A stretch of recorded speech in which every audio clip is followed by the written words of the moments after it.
Quando a gente fala de casamento, a gente fala de uma instituição que foi estabelecida para o louvor e a glória divina. E estar casado debaixo dessa premissa de glorificar a Deus é um desafio. Um desafio porque nós precisamos glorificar a Deus. Glorificar a Deus só é possível por intermédio de Cristo Jesus. Com a graça de Cristo Jesus, a nosso favor, nós conseguimos glorificar a Deus. Agora, tem outras coisas na mutualidade do casamento que vão glorificar a Deus. Uma das coisas que me chama a atenção no casamento é sobre a questão do encorajamento, que é diferente da bajulação. É diferente dessas linguagens do amor. Quando eu falo de encorajamento, eu falo de algo que vai muito além de bajular, porque bajulação visa sempre uma troca de favor, né? O marido faz isso para a esposa, para ele ter aquilo. Acho isso até um pouco ridículo, né? Encorajamento, conforme todo o esboço teológico da criação, queda e redenção, é uma atitude decorrente do princípio da criação e da própria redenção em Cristo Jesus. As nossas atitudes, as nossas palavras com o outro, frente ao mandato cultural de glorificar a Deus, né, tem que ser algo diferente daquilo que o curso normal dessa vida nos conduz. Embora a gente não tenha aquela pretensão do romantismo de satisfazer o outro completamente, e a missão do casamento não é uma missão conforme as questões ocidentais atuais, né? O casamento não é um contrato, é uma aliança. E sendo aliança, nós precisamos tratar o outro de modo que glorifique a Deus. Existe em Efésios 5 um texto que vai tratar dessa relação de Cristo e a igreja, o marido e a mulher, que eu não vou tratar aqui. Eu quero tratar especificamente de 1 Coríntios 10, 31, que é um texto que o contexto aponta para uma questão alimentar, mas ele é um texto áureo no tocante ao mandato cultural, criacional e para o povo redimido de Deus.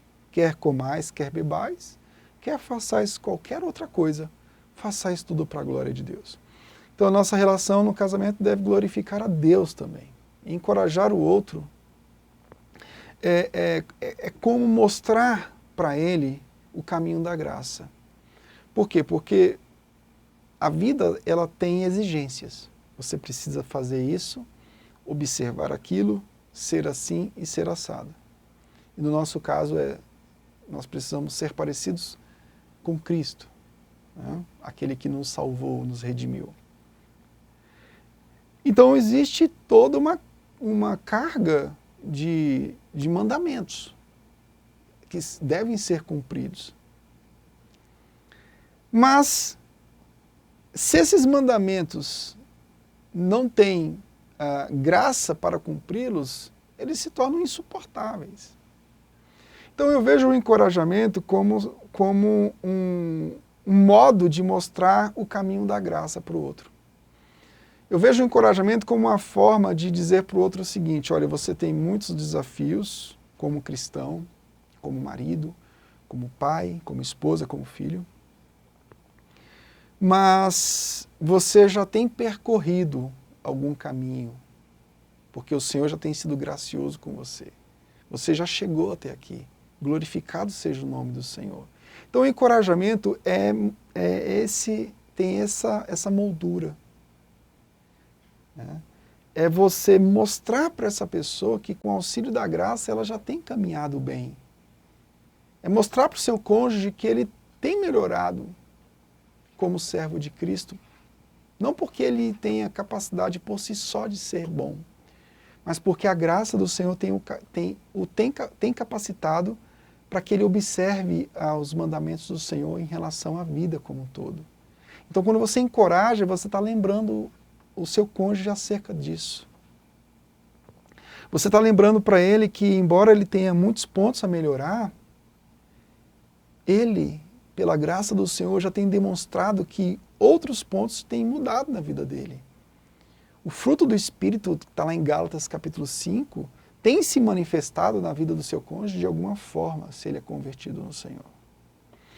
Bom, se você somente critica o seu cônjuge, ele começa a perceber que é impossível cumprir todas as exigências da lei.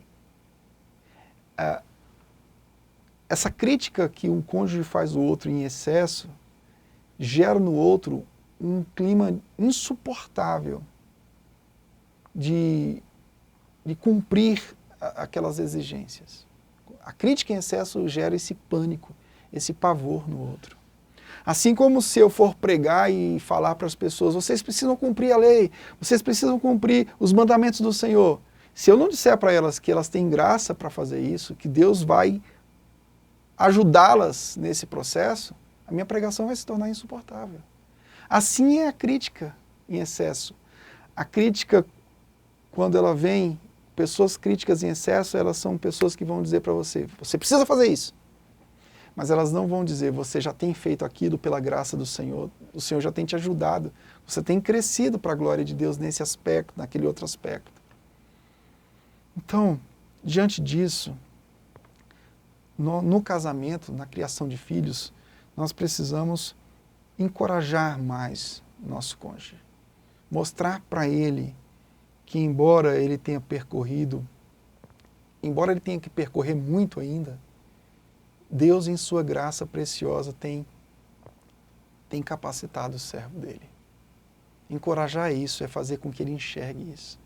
E essa graça, quando permeia o casamento, ela vai trazer para o outro, vai tirar do outro um peso. Quando você só fala da lei, o cônjuge ele vai se afundar mais ainda, porque ele vai enxergar a sua miserabilidade e não vai conseguir achar a saída para melhorar. Mas quando você fala do mandamento que falta na vida dele, mas quando você fala de uma graça que já tem capacitado e vai continuar capacitando ele, isso é um processo de encorajamento.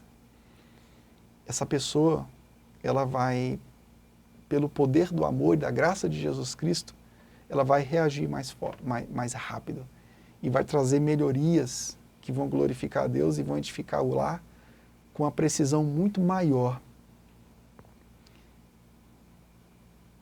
E encoraje mais o seu cônjuge para a glória de Deus.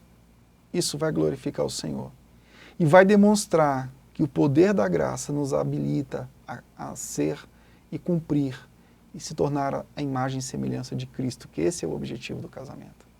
O objetivo do casamento não é satisfazer o outro, mas é cada um se tornar a imagem de Cristo Jesus. Que o Senhor te abençoe e nos abençoe para entendermos tudo isso. Amém? Bom, se você puder deixar um like nesse vídeo, ativar o sino para receber as notificações. Se você não se inscreveu, se inscreva no nosso canal. TV Reformada faz parte da Igreja Batista Reformada de Brasília. Nós estamos na QS5, Rua 100, Lote 4, Águas Claras, DF, Distrito Federal. Domingo às 19 horas é nosso culto público. Deus te abençoe. Tchau, tchau.